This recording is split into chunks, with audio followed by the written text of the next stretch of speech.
Greetings. This video is covering the 12 basic permaculture principles in brief. A complete introduction to permaculture would be like a one-day course, probably broken up into segments that total about 3 or 4 hours. I hope you enjoy this segment. It's actually from my online course, The Low Maintenance Garden Mindset. Hope you enjoy this and subscribe below if you like it. Have an awesome day.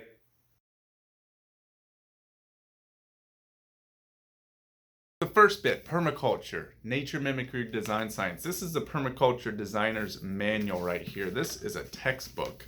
This is the book that you go over in the permaculture course. And by the way, this is my first class on mastermind.com. I hope to have many more classes, including a permaculture design course. Permaculture is founded on 3 ethics. That's care for people, care for planet, and share or return the surplus. There are patterns and principles outlined in permaculture design. So permaculture is all about nature mimicry design. That's looking at how things happen in nature, how things happen around you in the world, and mimicking that in your life. Permaculture as a design science, and the word permaculture was founded by these 2 gentlemen. On the left, there's Bill Mollison, and on the right, David Holmgren. They wrote the books Permaculture 1 and 2, Permaculture Designer's Manual. There's Bill again with his horse. And what we're reviewing in this section is just the principles of permaculture. This book right here by David Holmgren. And there again is that fine gentleman on the back. Permaculture has been inspired by many generations, best practices, farm practices, tools and techniques throughout the ages and from nature. I think about permaculture as a community of wisdom, of good people, of good things, blogs, movies, all kinds of stuff, all around the world, people working together to heal the planet. Now I'm going to spend just a little bit of time on each one of the permaculture design principles. This you could spend forever on, look at it over and over. It's a principle, so it can apply to anything in your life. So first one, observe, then interact. Observe and interact, however you want to look at it. Key is to first observe and constantly observe. Be in a constant state of observation.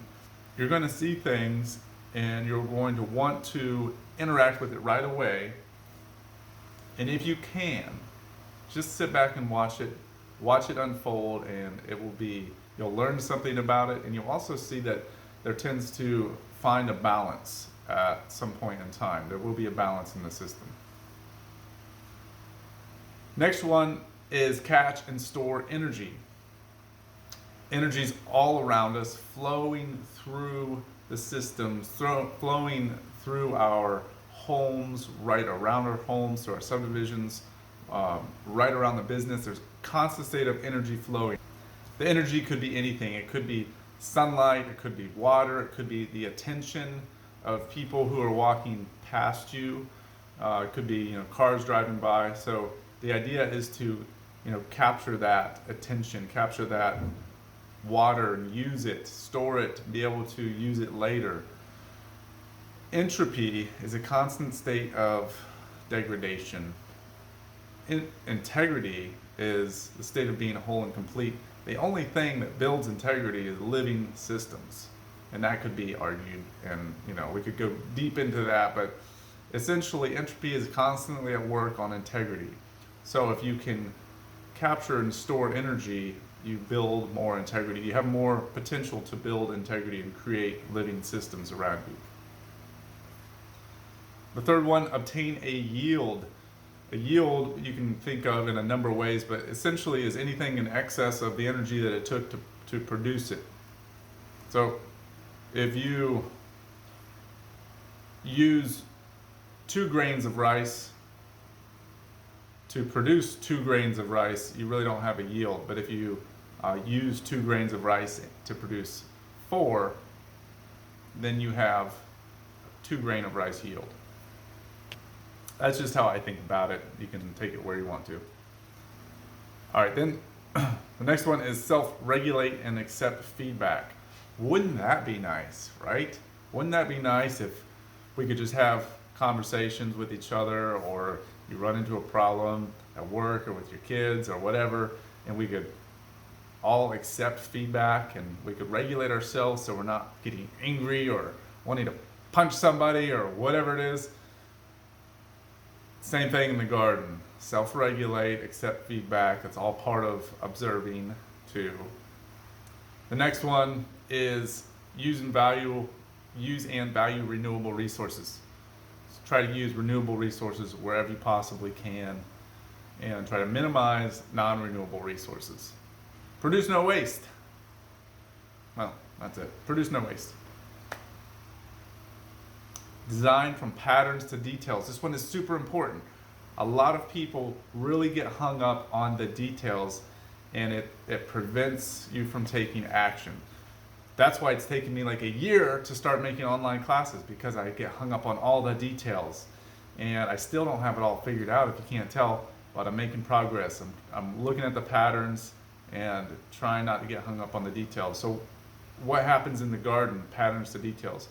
Patterns would be like, do you eat meat or not eat meat? Do you have sunlight or no sunlight? What kind of foods do you enjoy eating? Are you allowed to have roosters in your neighborhood? How much time a week do you have to apply to this?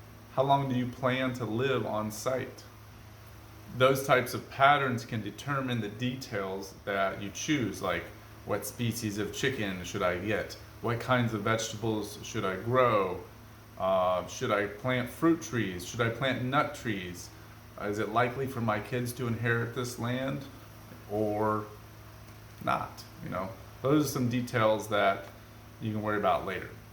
If you want a little exercise for patterns to details, I suggest making a list of all the foods you enjoy eating, and also make a list of the things that grow really well in your area. And if you want to figure that out, call a local feed and seed store and just ask them. So figure out what grows well in the area, and then combine that with what you enjoy eating. Maybe you can make a couple switches here and there to try to eat some more of the stuff that grows well in your area.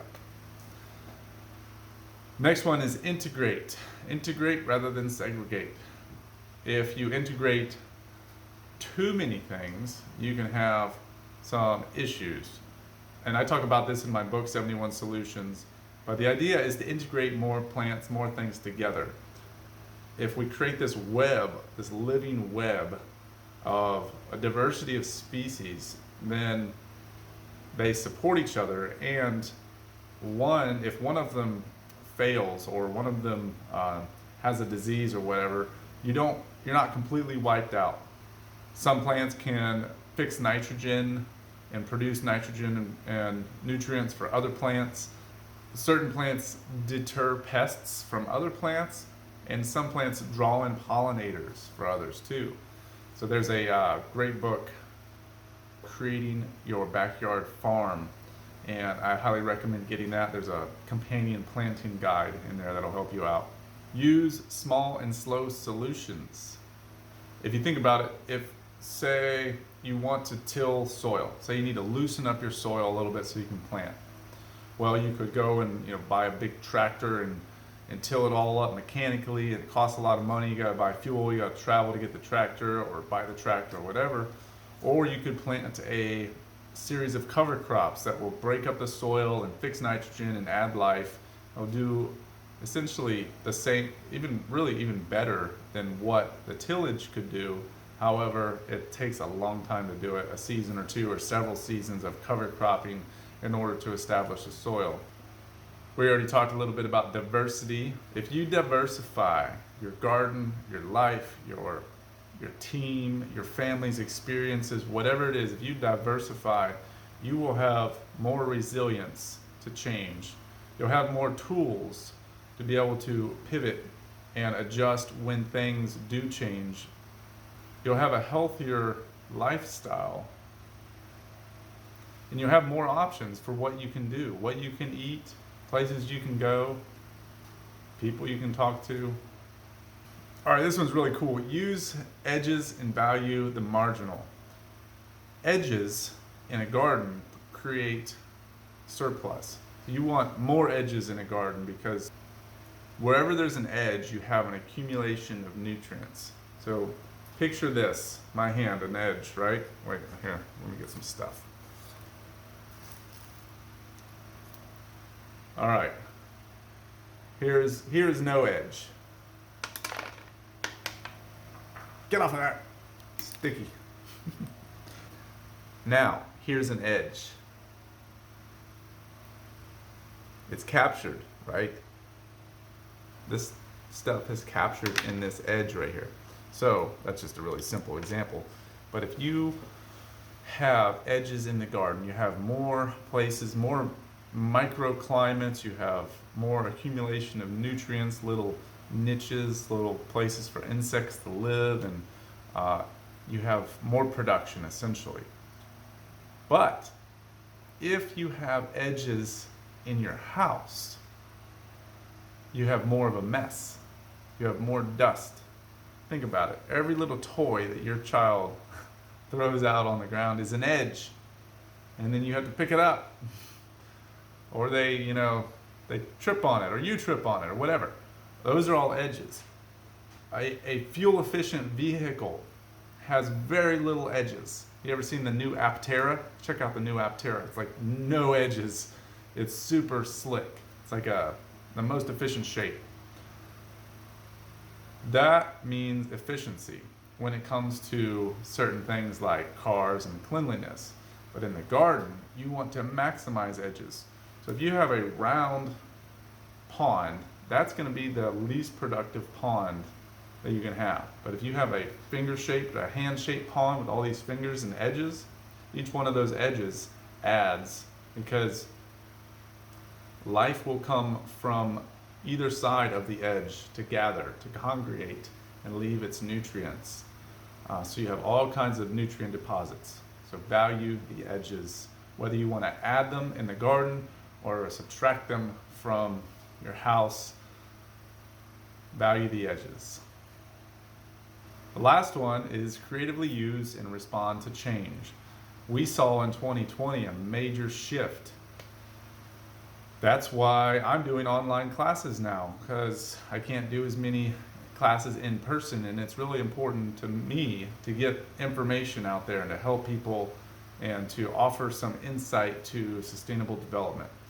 So I'm doing a series of online classes because I'm creatively shifting and responding to the change. Hopefully we can get back to doing more hands-on training, and these classes will become supplemental for those hands-on classes. So I'm curious to know, comment below, how did you respond to change in 2020? Permaculture also includes a pattern understanding, looking at the patterns that we see in nature, mimicking those patterns for cultural development. These patterns we see all throughout our society already. We can just build on them further. For instance, Velcro, nature mimicry design, an airplane wing, nature mimicry design. Super efficient vehicles are designed by nature. Suction cups, I mean, it's all around us. We have these designs everywhere. So building on those patterns, building on the pattern understanding in order to design a better future. Permaculture is also about stacking functions. How many roles can each item serve? But most importantly, it's working with nature rather than against it. Nature is all around us. It is within us. And if we fight it, if we fight the natural world, we will be constantly working, putting energy and fuel and valuable resources into fighting it. And we've been doing it for a long time. It's time we make that transition and work with nature rather than against it. Thanks for joining the Introduction to Permaculture. If you'd like to read more about permaculture or other topics relating to sustainability, go to 71solutions.org.